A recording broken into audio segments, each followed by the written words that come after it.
The morning they buried the only man who ever told her to stay, Naomi Caldwell stood in the red Lowcountry dirt at the edge of the family plot and listened to her cousins divide the land before the preacher finished praying. She was 56. She had come home to bury her uncle and found a developer's surveyor already walking the property line, planting orange flags in the Spartina grass. 47 acres, 152 years in one family. And to Naomi, the one who'd left the island at 19, they handed the only thing nobody wanted: a leaning praise house at the marsh's edge, half swallowed by the reeds. Appraised at $400 and stamped a hazard. She almost let them have all of it. She was good at leaving.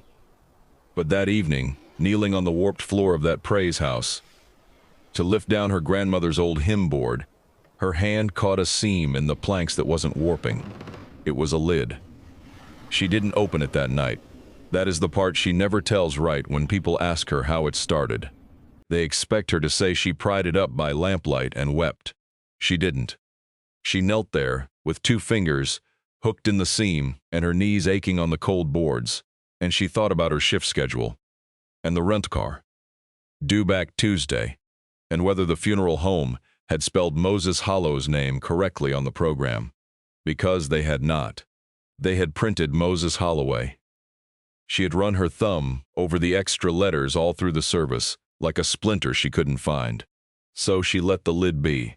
She set the hymn board against the wall, where the number still showed faintly in chalk from some Sunday 40 years gone. And she went back up the shell path to the house where the repast was winding down. Somebody had brought a store cake with too much icing and a blue rose, and it sat half-eaten on the counter, sweating in the heat. Her cousin Royce was gone already. He'd shaken her hand at the graveside, called her Naomi twice like he was practicing it, and driven off before the first plate was fixed. The land had been theirs since 1872. She knew that the way you know a hymn you can't actually sing, the words sitting somewhere behind your teeth. Caesar Hollow, freed in 1865, had put his mark on a deed for 47 acres of pine and marsh edge 7 years later, and his people had been on it ever since. Naomi's mother had been born on it. Her grandmother, Rosanna, had died on it in the back bedroom, humming. Naomi had been raised on it, after her mother passed, by Uncle Moses, who fixed crab traps and read the King James out loud at supper and told a 19-year-old girl with a scholarship letter in her purse that she didn't have to go. She went anyway. She told herself it was the nursing program. She told herself a lot of things over 37 years, in apartments in Columbia and then Charleston, and the thing she never told herself, not once, was that she missed it. You can't miss a place and keep leaving it. So she didn't miss it. She just hummed sometimes, at the bedsides of strangers in their last hours, a wordless climbing tune she didn't know she knew, until a dying man's daughter asked her once what that song was, and Naomi said, "I don't know," and meant it. That was the wound, if you want to name it, though Naomi would not. She had held the hands of more than 200 people while they died, and she had not held one single hand belonging to her own. She had been somewhere else, being needed by people who would forget her by Thursday. And now Moses was in the ground under a wrong name, and the cousins were dividing what he'd kept whole, and a man named Garrick Vane had already, somehow, bought a piece of her family before her family was even cold. She found that out the next morning. She'd slept in the front room of the old house, in a chair, because the beds felt like trespassing. At first light she walked down to the praise house with a thermos of coffee she'd made too weak, and she stood in the doorway and looked at the floor and the seam. And she told herself she would just look. Just lift the lid and look, and then drive the rental back and let the family handle their own land. The lid did not lift easy. It was cypress, she could tell that much, dense and oiled dark, and it had been cut to sit flush, and then warped just enough over the years to lock itself down. She worked the blade of Moses's old oyster knife into the gap. She braced her wet shoe against a joist. The board came up with a sound like a held breath letting go, and underneath it the floor was not floor. Underneath it was a chamber. Somebody had built it. That was the thing she understood before she understood anything else. Kneeling there with the lamp she'd lit, against the dark, the one good hurricane, with the soot-blackened chimney that hung on a nail by the door. The joists below the praise house had been doubled and boxed in tar paper and set down inside that dry box, fitted so neat it must have been measured twice, was a trunk. Cypress again, brass-cornered, the size of a child's coffin and shaped not unlike one. The praise house had not been built over a hollow. The praise house had been built around this. 47 acres of marsh and pine. And the 1 square yard her family had labeled worthless was the 1 square yard they'd spent a century guarding. She sat back on her heels. The marsh outside was going from gray to pink, and the tide was coming in. You could hear it working at the reeds, a slow sucking patience. Naomi looked at the trunk and felt the first thing she'd let herself feel in 3 days, and it was not grief. It was the back of her neck going cold. It's worse than worthless, she thought. It's hidden. She lifted the trunk out by its rope handles, and it was heavier than its size, and she set it on the chalk-numbered table where the deacons used to lay the book, and she opened it. On top was a quilt, folded indigo and rustin, the cotton, soft as flour. She lifted it out, and beneath it the smell came up at her, old paper and cedar and something mineral, and she had to sit down on the bench by the wall and breathe before she could touch what was under the quilt, because she already knew, down where the old song lived in her, that whatever Moses had been keeping down here, he had kept it instead of telling her, the same as he'd kept everything. The same as the whole family kept everything. In the ground, and in the dark, and never in your hand where you could use it. There were papers. There was a flat tin box of the kind that once held shortbread.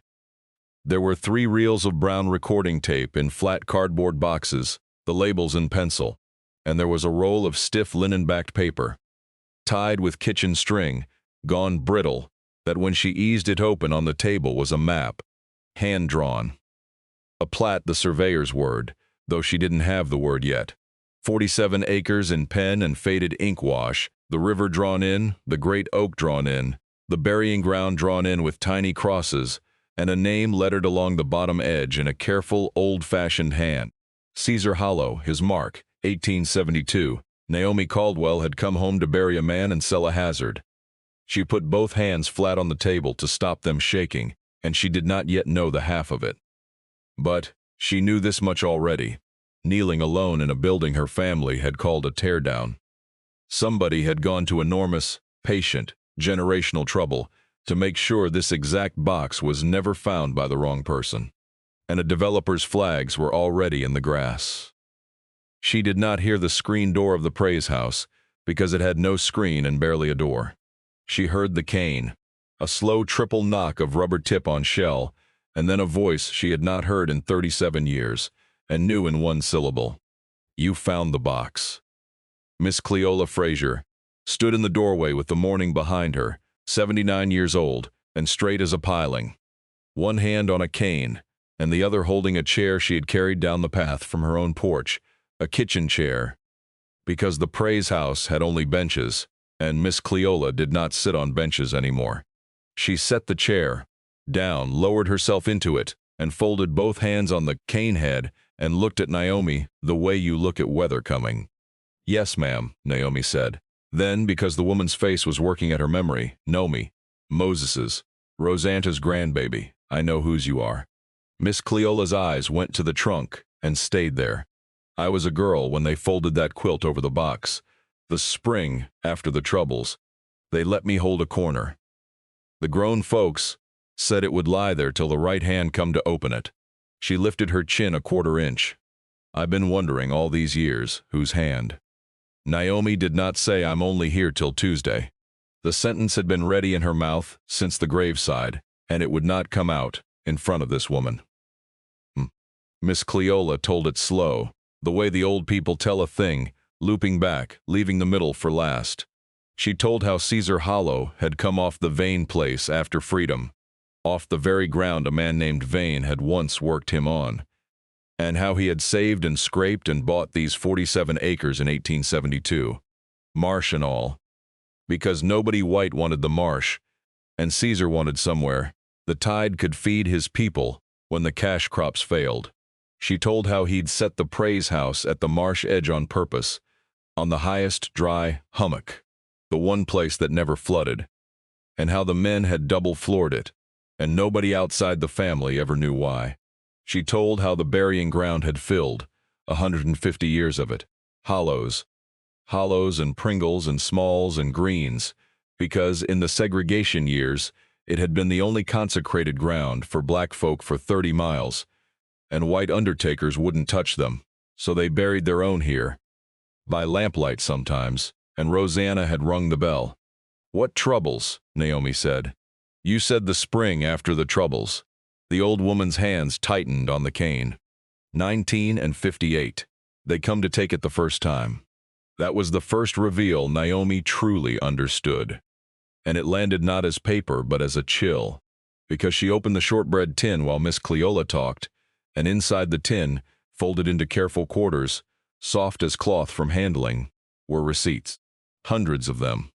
Property tax receipts. Pearson County. The earliest was 1872, and the paper had gone the color of weak tea.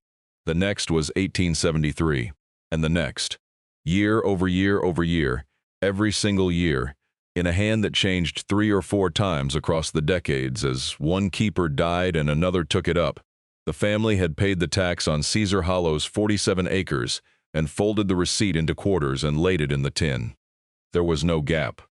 There was not one missing year. Through the boll weevil and 2 wars.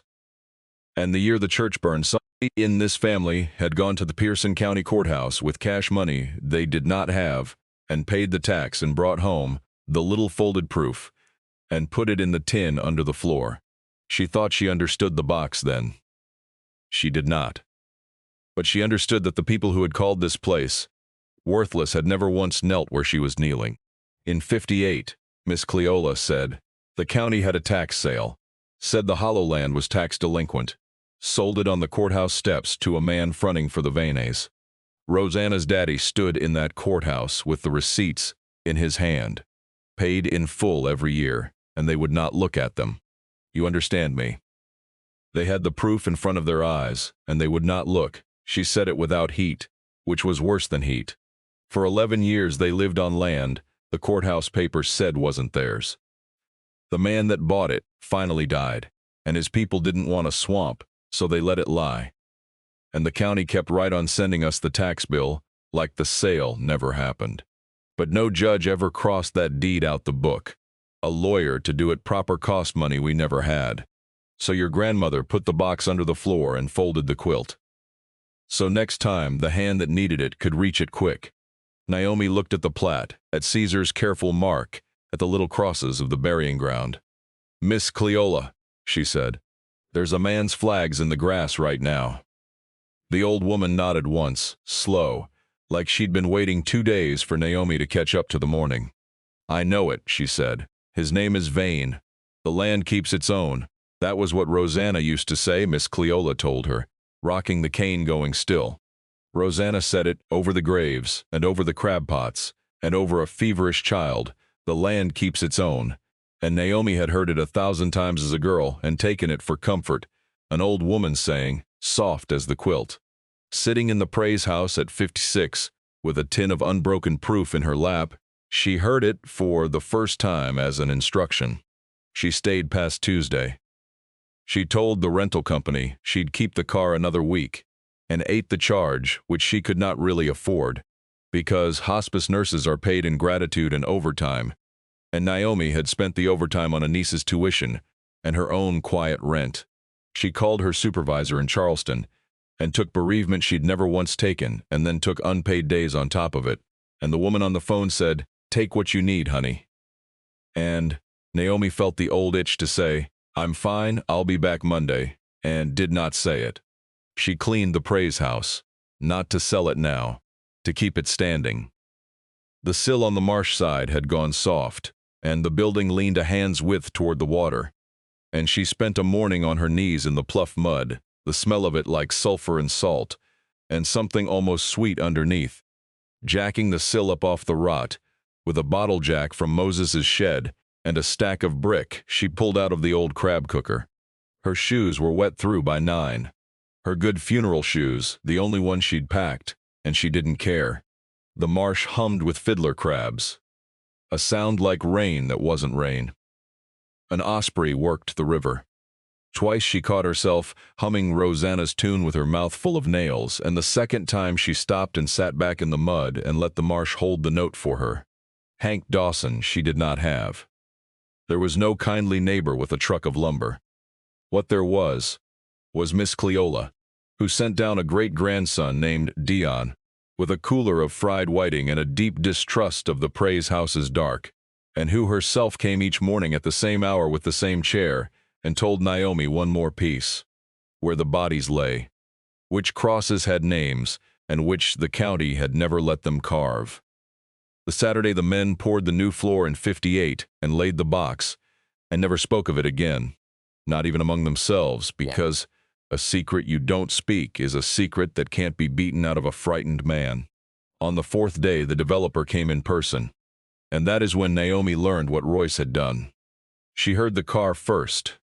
The sound money makes on a shell road, smooth and low and wrong. A white SUV, and behind it a smaller truck with a county-looking magnet on the door, and a young man in it she didn't know, in a clean reflective vest, a roll of pink ribbon and a tripod in the bed. The SUV stopped at the head of the path, and a man got out, 60 maybe, silver and trim in the kind of casual clothes that cost more than Naomi's car. And he stood with his hands in his pockets and looked at the Praise House and the marsh behind it with an expression she had seen on 1,000 faces at 1,000 bedsides. He was assessing. He was working out how much time was left. "Mrs. Caldwell," he said. He'd done his reading. "Garrick Vane, I'm sorry for your loss." Truly, she did not take the hand. She wiped her own on her ruined slacks like she hadn't seen it. "I think there's been some confusion," Vane said, easy, unbothered, "and I'd rather clear it up over a handshake than through lawyers. I've acquired an interest in this property. A legitimate, recorded interest. I'd like to walk you through what that means for the family, because honestly, ma'am, it's better news than people are telling you." "What interest?" Naomi said. Vane glanced back at the young man in the vest, who had stopped unloading the tripod and was standing very still, looking at the burying ground, at the little crosses, with a stillness that didn't match the rest of him. Then Vane looked back at her and said the name she would not forget. "Your cousin, Royce." The petition came by certified mail to the old house. 2 days later, though Vane had already told her the shape of it on the path, standing there reasonable as a weather report. Royce Hollow, it turned out, owned a piece of the land. So did Naomi. So did 11 other living heirs, scattered from Atlanta to Newark, because when a man like Caesar Hollow dies without a will, and his children die without wills, and their children too, the land does not pass to one pair of hands. It splinters. Each generation it splinters again. An undivided share to every heir, a 13th of a marsh, a 39th of an oak, nobody owning a single acre you could point to, and everybody owning a thread of all of it. Heirs' property, the lawyer would call it later. The most fragile way to own anything in America. The way black families have lost more land than any law ever took outright, not by force, but by arithmetic. Royce had a thread. Royce was behind on a second mortgage in Cobb County, and a man had called him out of nowhere offering cash for a piece of swamp he'd never walked. And Royce had signed a quitclaim deed for $19,000 and not thought twice. He had sold a stranger his thread, and the stranger, the moment he held even one heir's share, became a co-owner of the whole. And a co-owner has a right the family did not know to fear. A co-owner can go to the court and demand the land be split. And when land like this cannot be neatly split, marsh and burying ground and a leaning Praise House, the court does the thing it has always done. It orders the whole thing sold, at auction. On the courthouse steps, Naomi read the petition standing at the kitchen counter beside the sweating store cake nobody had thrown out, the oscillating fan ticking against the leg of a chair on every pass, and she read the words partition by sale, and she read public auction, and she read the name Vane Coastal Group, And at the bottom, the part that took the wind out of her, the part Vane had not mentioned on the path. A hearing date, 6 weeks out. And clipped behind it, a courtesy copy his lawyers had included to make their confidence plain. An application already filed with the county for a land disturbance and grading permit. Marsh, buffer included. The requested start date, 1 week after the sale. 1 week. They had drawn the bulldozers onto the calendar before they owned a blade of the grass. They were that sure. She called the cousins. This is the part people don't expect either, that the family did not rise up. Her cousin in Newark said, with real tiredness, that maybe it was time, that the land had been a stone around the family's neck for 100 years, that nobody lived on it, that the money split 13 ways would at least be something. Her aunt in Atlanta said she'd pray on it. 2 numbers were disconnected, and Royce, when she finally reached Royce, said only, "I didn't sell the whole thing, Naomi. I sold my part. I got a right to my part." And under the defensiveness she heard it, the thing that made her unable to hate him the way it would have been easier to hate him, she heard a man drowning who had grabbed the one rope thrown to him without looking at what it was tied to. "You sold them the road in," she said quietly, and he hung up. The county clerk's office was no better. She drove the rental to Pearson the next morning, with the shortbread tin on the seat beside her like a passenger. And she laid the 1872 plat and a fistful of the oldest receipts on the counter, and asked the woman there how a stranger could sell her family's land out from under it, and the clerk, not unkind, just worn smooth by 1,000 such mornings, said, "Ma'am, are you the executor? Do you have legal standing on the title?" And Naomi said she was Rosanna Hollow's granddaughter. She was Moses Hollow's. She had been raised on the ground, and the clerk said gently that none of that was a thing the system had a box for. "You'd need a lawyer," the woman said. "And honestly, by the time most folks come in here, it's already too late." That was the sentence that followed Naomi back across the causeway. By the time most folks come in here, it's already too late. She had heard its cousin 100 times in her own work, the family arriving at the bedside an hour after the breathing changed, asking, "Did he say anything? Did he ask for me?" And Naomi having to find a way to say no that sounded like yes. She had spent her life being the one who was already there when everyone else arrived too late. And now she was the one arriving, 37 years too late, to a deathbed the size of a county. She priced lawyers from the front room that night. A real estate attorney in Beaufort wanted $4,000 to even open a file, and said partition cases were nearly impossible to win once filed. The law was the law. A co-tenant has the right to force a sale. That's 200 years of settled doctrine, ma'am. I'd be taking your money. Another didn't call back. A third, when she said the words heirs property and Gullah land, went quiet a beat too long and then said, kindly, that it wasn't really his area. She had $1,100 in checking, and a credit card she'd sworn off. A carbid sworn off, and a hearing in 5.5 weeks, and a tin of proof that every official hand she'd offered it to had declined to hold exactly the way they'd declined to hold it in 1958. What Naomi needed now was not proof. She had a tin full of proof, and not one hand willing to hold it. What she needed was a name, the name of someone who had fought this exact fight and won, and she did not have it. But the land, as it turned out, had been keeping that too. The name came from Miss Cleola, of course. It always did. "You've been calling the wrong kind," the old woman said the next morning, in her chair, when Naomi finally broke and told her how it stood. "You've been calling the lawyers that take the land. You need the kind that keep it."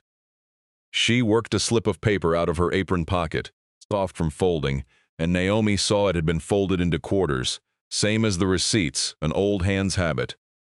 And on it in shaky pencil was a name and a number. "My grandniece girl works with them.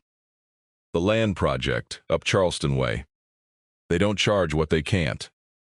They've been keeping families on their ground since before the law caught up to them." Miss Cleola pressed the paper into Naomi's hand and closed her fingers over it. "Tell her whose you are." Tessa Boykin drove down 2 days later in a hatchback with a child's car seat in the back. and a banker's box of files in the front. And she was younger than Naomi expected, maybe 35, with reading glasses pushed up in her locks, and a way of looking at a document like it was a patient. She did not promise anything on the path.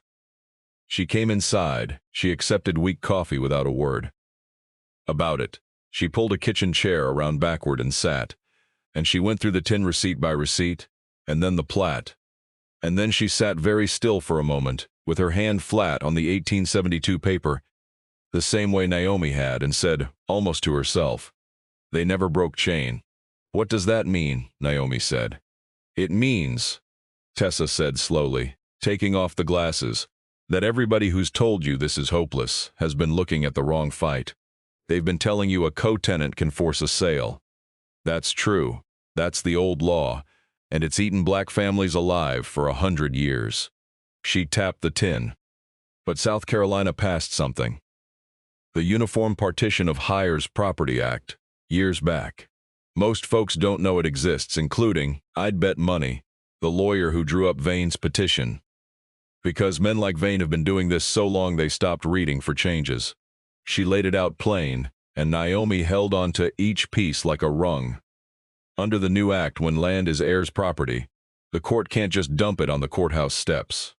First, it has to get a real appraisal. Then, before any sale, it has to offer the family the right to buy out the share of whoever's forcing the fight, Vane's share, Royce's old thread, at that appraised value. Buy out the splinter, and the splinter loses its power. And even if it ever did come to a sale, the act forbids the auction. It has to be open market, listed, fair. The cheap courthouse steps grab, the engine that had run on black land for generations. The act simply shut off. He's counting on the old law, Tessa said. He's counting on you not knowing the new one exists. That's the whole play. It always has been.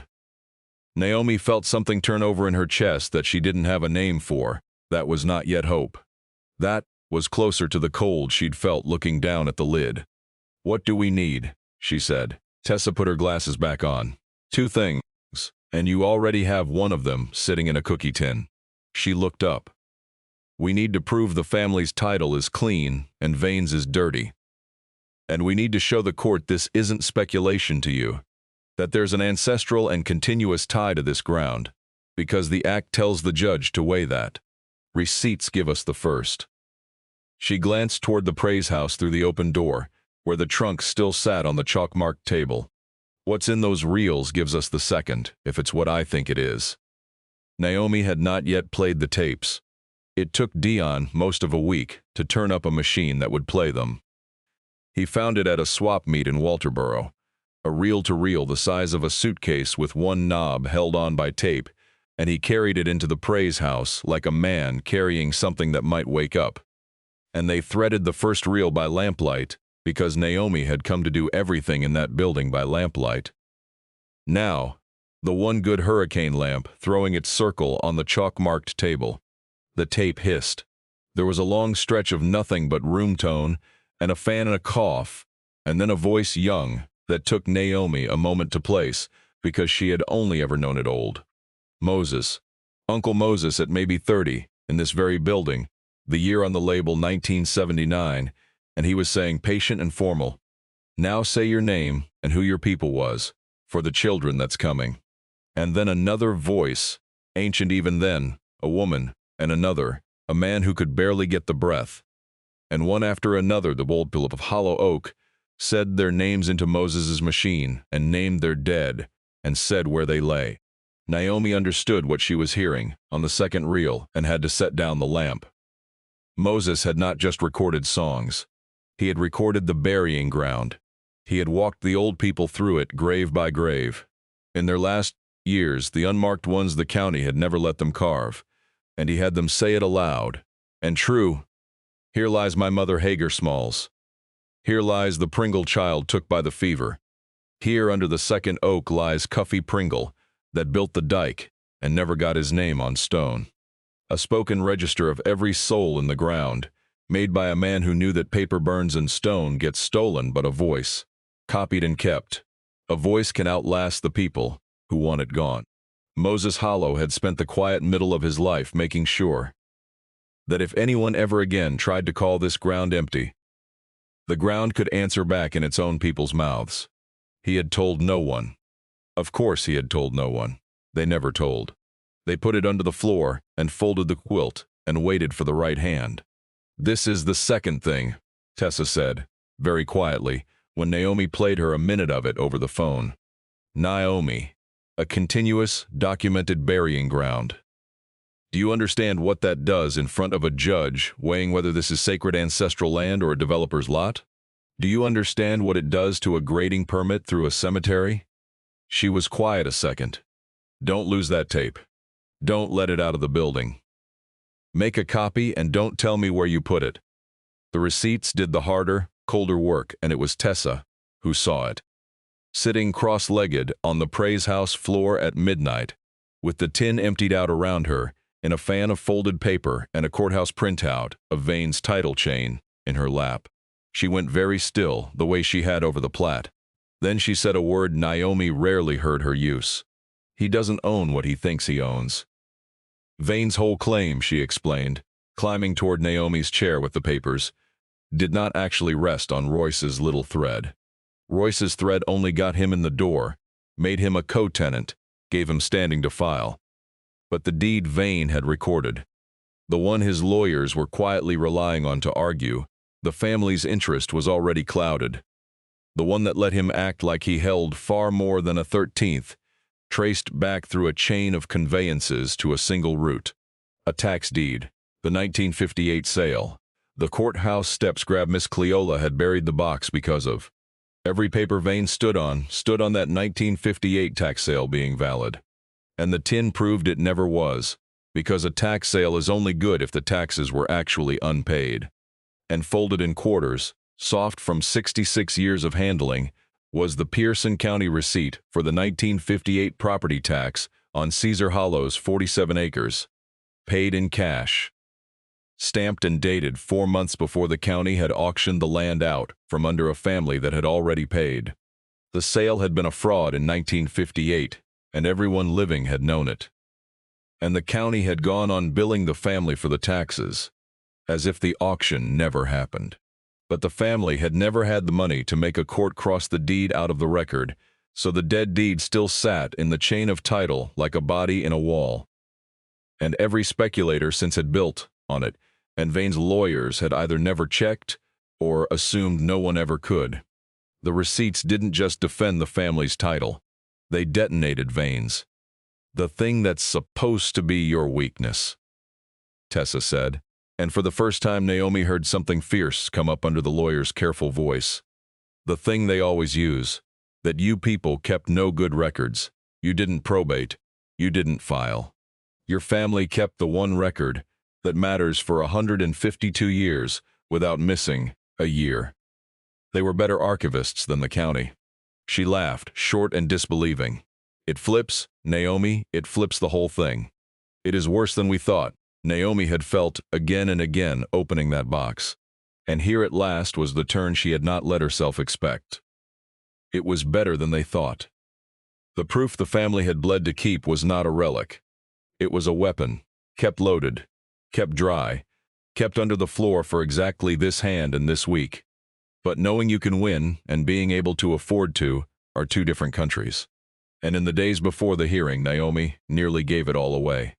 The land project worked for what families could give, but a contested partition meant a forensic appraiser and a title examiner and filing fees and Tessa's gas down and back, and the numbers, even gentled, were numbers Naomi did not have.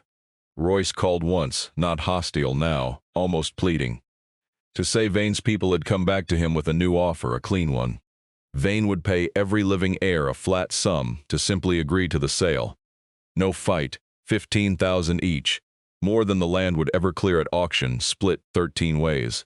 And quietly, in the offer's fine print, the waterfront acres and the burying ground hummock to Vane and the rest, the pine scrub, deeded back to the family for $1, so everyone could say nobody lost their land. It was, Naomi understood, a good deal. It would pay her debts. It would pay the nieces next semester. It would let her go back to Charleston and her 200 strangers and her wordless song and never kneel in pluff mud again. She sat up the whole night before the deadline with the offer on the table, and the lamp burning down, the tide coming and going twice. And somewhere near 3 she got out the partition papers and a pen, and found the line where her signature would end it. She did not sign because of a speech. Nobody made her one. She sat there a long time with the pen. And then, because she could not stand the quiet, she got up and threaded the 3rd reel she hadn't finished, just to have a human voice in the building, and she let it run while she stood at the door looking at the black marsh. And on the tape, faint, behind young Moses asking his questions, a woman started to hum. Naomi knew it before her mind knew it. The climbing wordless tune, the one she sang at the beds of the dying without knowing where it came from. The one a stranger's daughter had once asked her to name. It came up out of the speaker in her grandmother's voice. Rosanna, dead and gone, since Naomi was a young woman, humming into Moses's machine the way she had hummed over every grave and every cradle on that ground. And Naomi stood in the doorway, with the pluff mud's smell rising off the marsh, and felt her whole carried life turn over in her chest. Because she had not learned that song. Nobody had taught it to her. She had been 19 and gone before she could have learned it. It was simply in her, the way the receipts were in the tin, kept dry under everything she'd built to leave this place. She had been carrying the burying ground in her own throat for 37 years, and calling it nothing. She came back to the table. She picked up the pen. She put it down on Vane's offer, not the partition line, and she did not sign, and at first light she called Tessa and said, "Whatever it costs. I'll find it. We don't sell the graves." Tessa was quiet, then said, "Okay, then, make 3 more copies of that tape today." The money they found the way the family had always found money, which is to say, in small amounts from people who did not have it. Once Tessa struck at the title, the shape of the fight changed, and so did its price. If the void 1958 tax deed fell, she explained, Vane would be left holding exactly what he'd actually bought, and nothing more. Royce's one splintered share, a single heir's undivided sliver of the whole, and, under the Heirs Act, the family had only to buy that one share back at its honest appraised value. Not the 47 acres, not the 19,000 Vane had paid to start a war. One thread. The appraiser, when she finally came, valued that single heir's interest at $3,100. $3,100 to keep the burying ground. Miss Cleola put in $200 from a coffee can. Dion emptied a tip jar. The cousin in Newark, who had said maybe it's time, wired $400 without comment, which was its own kind of apology. The little brick church up the road, the one the Hollow Oak people had walked to after the praise house, went quiet. Took up a love offering on a Sunday Naomi sat in the back of, and could not stop her face. Tessa's project covered the appraiser and the filing, and Naomi put in the last of her checking and the credit card she'd sworn off. Because some debts you carry on purpose. They had it, barely, folded, and counted twice on the chalk-marked table. 11 days before the hearing, the surveyor kept coming. That was the thing Naomi couldn't account for. Vane's young man, Linton Pringle, the one in the reflective vest, came 3 more times to flag the line, and each time he did less flagging and more standing down at the edge of the burying ground with his tripod folded under his arm, reading the crosses like a man looking for a particular one. The 3rd time, Naomi carried him a glass of tea down the path, because her grandmother would have, and he took it and didn't drink it and said, not looking at her, "My grandmother used to say her people came off Hollow Oak. I always figured she meant near it." He toed the soft ground. "There's no stones on half these." The county wouldn't let them carve names, Naomi said, for a long time. Linton Pringle looked at the unmarked graves a while longer. Then he folded his tripod tighter and walked back to his truck and drove off and did not flag the rest of the line, and Naomi did not understand it yet, and went back to the praise house and let it be. The hearing was on a Wednesday in the Pearson County Courthouse in a small, wood-paneled room that smelled of furniture oil and the river through a propped window. Naomi wore the only good thing she had, that wasn't her funeral clothes, and she carried the shortbread tin in a canvas bag on her lap, because she would not let it ride in the truck. And beside her Tessa laid out the morning's weapons in a neat row. The 1872 plat, certified now. The chain of title from the clerk. The 1958 receipt in a clear sleeve. The reel and a small player and a typed transcript of the burying ground, because a judge can read faster than a dead woman can hum. Vane was there in a charcoal suit, with 2 lawyers, and the easy stillness of a man who had done this in a dozen counties and won. He nodded to Naomi, courteous, as if they were about to close on a house. Royce was not there. Linton Pringle was not there. The seats behind Naomi filled, though slowly, with hollow oak, with Miss Cleola in her own chair carried in by Dion over a bailiff's frown, with the church women, with old men in their one suit, until the little room held more witnesses than it had likely held in years. Vane's lawyer went first and was good and brief. Here's property, undivided interests, a legitimate recorded purchase from a willing co-tenant, the long-settled right of a co-tenant to seek partition, the impracticality of dividing marsh, the inevitability and fairness of sale. He used the word fair the way the developer had used it on the path, a clean coin worn smooth. He did not mention 1958. He did not have to. It sat under his whole argument, the dead deed in the wall, holding everything up. Then Tessa stood, and she did not raise her voice once. She walked the judge back. Caesar Hollow, freed 1865, deeded 1872, the mark on the the unbroken tin, year over year, paid in cash by people who had to choose between the tax and the doctor, and chose the tax, every year no gap. And then, gently, the way you turn a patient who is in pain, she set the 1958 receipt in its sleeve in front of the judge, and told him what it was, and told him what the county had done 4 months after it was stamped, and told him that every paper Mr. Vane was standing on traced its route to a tax sale of land, whose taxes had in fact been paid, as the county's own dated stamp confirmed in the judge's hand. A void sale conveys nothing. A chain rooted in nothing holds nothing. Strike the 1958 deed, she said, and Mr. Vane is left owning precisely one heir's share, which he is welcome to, and which the family elects, under the Uniform Partition of Hires Property Act, to purchase at its appraised value of $3,100, the funds tendered into the court today. The judge read the 1958 receipt for a long time. The propped window let in the river, and a mockingbird and a truck downshifting somewhere on the bridge. And the recording, the judge said finally. Why am I hearing about a recording? Because Mr. Vane has applied to grade this parcel, Tessa said, with a marsh buffer disturbance beginning 1 week after a sale he was confident of. And the high ground he means to grade first, the dry hummock by the water, is a burying ground in continuous use since Reconstruction, holding the known and named dead of this community. Most without stones, because the state of South Carolina would not permit their families to carve them. She set the player on the rail. I'd ask the court's patience for 90 seconds. These are the people in the ground, saying so themselves. She pressed the key. The room filled with hiss, and the fan, and the cough, and then young Moses, formal and patient, asking the dead to name themselves for the children that's coming. And the old voices came, one after another, into that paneled room more than 40 years later. Here lies my mother Hagar Smalls. Here lies the Pringle child.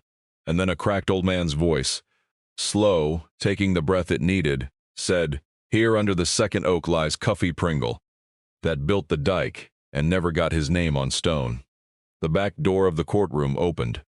Linton Pringle had been standing in the hall. He came in 2 steps and stopped, in his work clothes.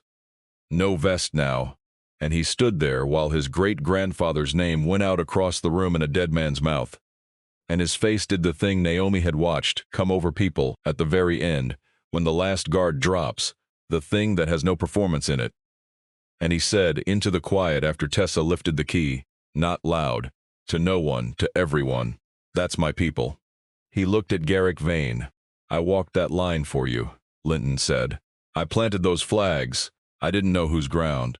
His voice was steady, and it cost him everything to keep it that way. I'm not gonna run a blade through my own blood. I quit Tuesday. I came to say it out loud where it counts. Nobody clapped. It was not that kind of room. Miss Cleola, in her chair, simply lifted one hand off her cane and put it back down, a small old gesture, the same one she made over a grave. Garrick Vane sat very still. Naomi watched him, because she had spent her life watching the men. A person understands a thing they cannot fix. And she watched it cross him now. The developer who had measured this ground 100 ways, and never once measured the graves. And whatever he was, cartoon villain he was not, because a cartoon does not go pale. And look at his own folded hands the way a man does, when he learns what he nearly built on. He leaned to his lawyer. There was a low, fast exchange. The lawyer's jaw tightened. Then Vane did the only profitable thing left and made it look like grace, which is its own honest commentary on the man, and Naomi gave him no more or less than that. He dropped his demand for a sale. On the record, he consented to the family's buyout of his share, $3,100 for the thread. And to the court setting the title straight, and he let the grading permit go. And through his lawyer I offered, unprompted, to fund the survey and fencing of the burying ground, which Tessa accepted, before Naomi could refuse it, because Tessa was not too proud to make a guilty man pay for the fence. But the developer wanted one thing back, a settlement number, a quiet payment to the family to close the whole matter, and bury the bad press. Money, his last language. And here is where Naomi spoke for the first time all morning, because Tessa glanced at her. And it was hers to say. "We don't want your money," Naomi said. Her voice was not dramatic. She was too tired for drama. I held a tin of receipts up to a county clerk, and she wouldn't look at it. My great-grandfather held the same kind of paper up in 1958, and they wouldn't look at it. She set the tin on the rail beside the silent player. "All I want is for the record to read true. Strike the false deed. Put Caesar Hollow's name back at the top of the title, where it's belonged 152 years. That's the whole of it. That costs you nothing but the lie." The judge struck the 1958 tax deed as void from its origin. He confirmed the family's buyout of the remaining share under the Act. He quieted the title in the heirs of Caesar Hollow and ordered the chain corrected to reflect what the tin had always said. And then, because judges are also people who grew up somewhere, he added, off the order, that the recording ought to be preserved somewhere safe, that it was, in his words, the best kept piece of local history that had ever embarrassed his courthouse. He did not look at Vane when he said it. He looked at Miss Cleola. Royce came 3 weeks after the hearing, which took more courage than coming the day after would have. Naomi was up under the praise house when his rental crunched the shells, replacing the last of the rotted sill with cypress Dion had found, and she came out from underneath, wiping her hands, and he was standings. At the head of the path, his own hands jammed in his pockets, the same way Vane had stood, and for a second, the resemblance turned her stomach. Then she saw it wasn't assessment on his face. It was the other thing. He had the look of a man at a bedside an hour too late, asking, "Did he say anything? Did he ask for me?" "I didn't walk it," Royce said. "Before I signed, I never once walked it." He looked at the marsh like it might tell him something.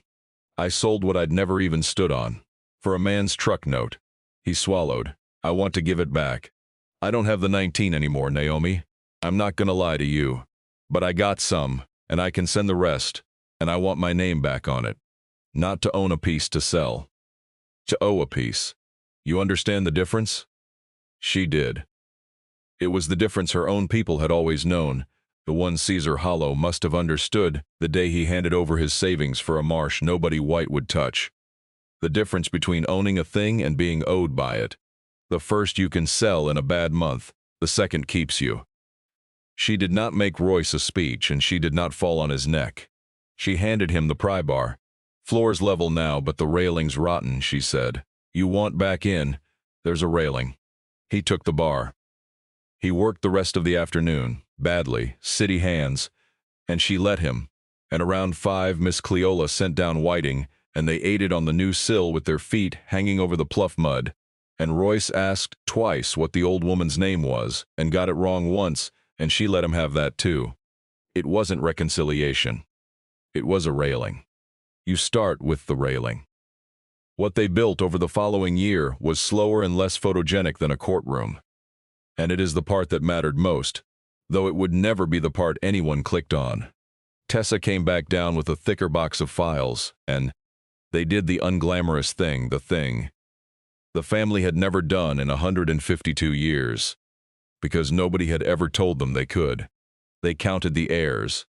All 13 living, scattered to Newark and Atlanta and Cobb County, and one in the Navy, and Tessa got them on calls and explained, patient as Moses with his machine, that as long as they owned the land in undivided splinters, another Vane could always find another Royce in another bad month and start the whole thing again. The fix was not magic. It was paperwork, the same boring, unbeaten weapon as the tin. They formed a family land trust, signed by all 13, that held the 47 acres as one body that no single heir could ever again sell out from under the rest. They wrote wills, finally, every adult of them, so the splintering would stop with this generation. They recorded everything, clean, in Pearson County, where the same clerk who had told Naomi there was no box for her now had a box for all of it. This is the part nobody films, Tessa told the heirs on the last call, and it's the part that keeps you. A deed in a drawer is how you lose it.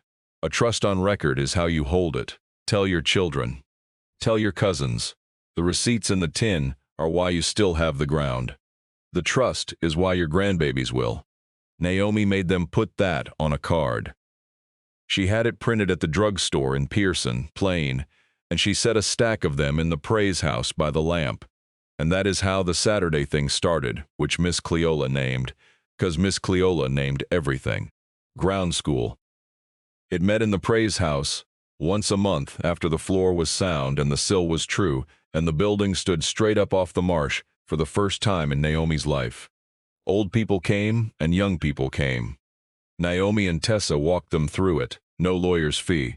The way you'd teach somebody to change a tire so they're never stranded again. How heirs' property splinters. How a stranger gets in through one bad month. How to make a will so the splintering stops. How to keep the receipts. How a law most folks never heard of, the Heirs Act, can buy back the thread before it's a rope. Families drove in from 3 counties. A man from over by the Combahee brought a coffee can of his own grandmother's tax receipts, 80 years of them, and asked Naomi, almost afraid, "Is this anything?" And Naomi held the soft folded paper up to the lamp and said, "Mister, this is everything. Don't you ever let a soul tell you different." She watched him drive off with the can on the seat beside him like a passenger. The way she'd driven the tin to Pearson, and she knew what he'd do, because she'd done it. He'd go home and count them on a kitchen table under a fan and find the one missing year that wasn't missing at all. Just stuck to the back of another, and he'd feel the same cold she had felt at the lid, the cold of understanding that the thing your family was ashamed of keeping was the thing that kept your family. That was the work now, not winning a courtroom, handing strangers a lamp to read their own proof by. Some weeks 2 cars came. Some weeks the praise house sat empty on its true-cut sill, with the door propped open to the marsh, and that was all right too. The door being open was the point. Her great-great-grandfather had set it facing the water for a reason, and the reason was not to keep anybody out. That was the thunder, in the end, not the courtroom. Garrick Vane sold his coastal plans up the coast somewhere, and Naomi never thought of him again, which is the truest defeat you can hand. A man who measured everything, to forget him. The thunder was the coffee cans coming out from under other people's floors. The thunder was 100 families learning in a praise house, on a marsh, that the proof they'd been ashamed of, the cash, receipts, the no-good records, the keeping things in tins and under boards, had never been backwardness. It had been a war kept quiet for 6 generations, and they had been winning it all along, one folded paper at a time, and just never had the word for it. Linton Pringle built the fence around the burying ground himself, on Vane's last guilty dollar, and carved the stones the county had forbidden. A winter's work, by hand. Here lies Hager Smalls, here lies the Pringle child. And under the second oak, deeper cut than the rest, here lies Cuffy Pringle. That built the dike. He left his own name off, but everybody knew. He comes to ground school now. He keeps the burying grounds record himself, on a laptop and on paper both, because Naomi taught him you keep it twice, paper and voice, the way Moses did, the way the tin did, because one of them always survives. She had Moses's stone recut. That was a small private thing she told no one about for a long time. She drove to the monument man in Walterboro with the funeral program in her purse and laid it on his counter and put her thumb on the extra letters. One last time, a Moses Holloway, the splinter she'd carried through the whole burial, and she said, his name was Hollow, Moses Hollow. He kept a whole valley of dead in a box under a floor so a stranger couldn't call this ground empty. Cut it deep enough that the next clerk who reads it has to read it right. And the man, who did not know the half of it, said yes, ma'am, and cut it deep. She did not go back to Charleston. She kept her license. She still drives over the causeway sometimes to sit a last shift with somebody whose family hasn't come. Because that is a thing she is good at, and it is not nothing to be good at sitting with the leaving. But she lives in the old house now, on the 47 acres, on the trust on the ground. She is 57. She learned to read the burying ground's old tape, so well she can recite half of it. And at ground school, when a new family comes in scared, she plays them 90 seconds of it, the old people naming themselves for the children that's coming, and she watches the same thing cross their faces that crossed Linton's, and she knows by then she has them, that they'll keep their tin too. She hung the hymn board back on its nail, the one she'd reached for the night. She found the lid. The numbers are still chalked from some Sunday 40 years gone, and she never rubbed them out. Below it, on the chalk-marked table, sits the one good hurricane lamp with the soot-blackened chimney, and the tin beside it, and a copy of the trust in a plain folder, because Tessa said keep the proof where the people can see it, not in a drawer. On the evening the trust came back recorded, and final from Pearson, stamped real, irreversible. Naomi carried the folder down the shell path alone at low tide. The marsh was going gold the way it only does. In the last hour the Spartina lit up like wheat, the river pulled back and bright in its mud, the fiddler crabs ticking like rain that isn't rain. She set the folder on the table under the great oak's shadow, where it reaches the praise house door. She lit the lamp, though there was light enough, because some things you do for the doing, and she stood in the open doorway. Her great-great-grandfather had set, facing the water on purpose, the highest dry ground, the one place the tide could never take, and she propped the door wide so the gold came all the way in across the floor that hid nothing now, because it didn't have to anymore. She didn't make a speech. There was nobody to make one to, and she was anyway too much her family for that. She just stood there while the marsh burned down to dusk, and after a while, without deciding to, she started to hum. The climbing wordless tune. Her grandmother's, her own, and this time she knew where it came from. She knew what it was for, and she let it go out the open door, across the water, to all of them down in the ground, who had kept this for exactly her hand in this evening. The land keeps its own, Rosanna used to say. Naomi had spent 37 years thinking it was comfort. She knew better now. It was a promise, and it had been kept.